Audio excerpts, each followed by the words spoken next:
You have the differential equation y double prime is equal to 2y times y prime. So one thing I don't like about this equation is there's derivatives on the left and the right of the equation. So I'm going to make a substitution and replace this y prime with v. So then when I take the derivative of y prime, I end up with v times v prime.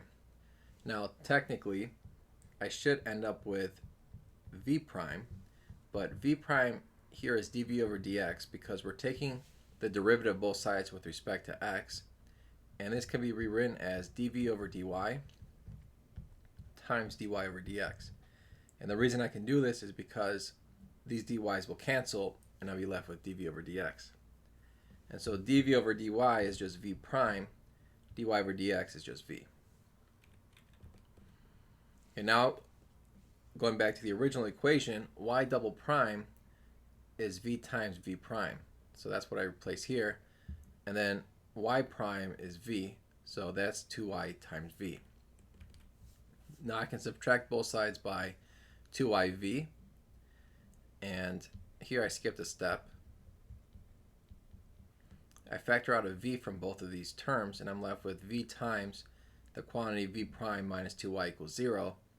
So I have to set both factors equal to 0. First, I'm going to set v equal to 0, and v we said is y prime, so that means that y has to be a constant, since the derivative constant is 0. So that's going to be one solution. The other solution will come from v prime minus 2y equals 0.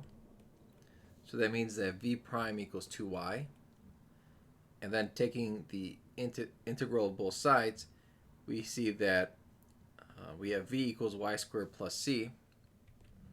And again, we said v was y prime from our first substitution. So now we just have to divide. Well, before we do that, we have to replace dy over dx with y prime.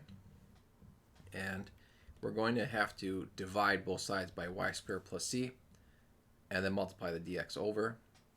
Now we can integrate, and on the left here, the antiderivative is the inverse tangent of y over c divided by c. And then this is just 1 here. And the antiderivative of 1 is x plus a constant. There's so many constants here. And I just wanted to make a note that these two constants are different. So I just put a subscript here. Okay, my goal is to solve for y, so I'm going to multiply both sides by c.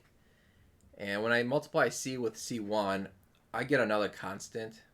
So I called it c2 just to show that it's different. So next thing I have to do is undo the inverse tangent. So I'm going to take the tangent of both sides. And when I compose two inverse functions, they will cancel, and I'm left with y over c equals tangent of cx plus c2. Now I'm going to multiply both sides by c and get my solution as y equals c times tangent of cx plus c2. And that is my answer.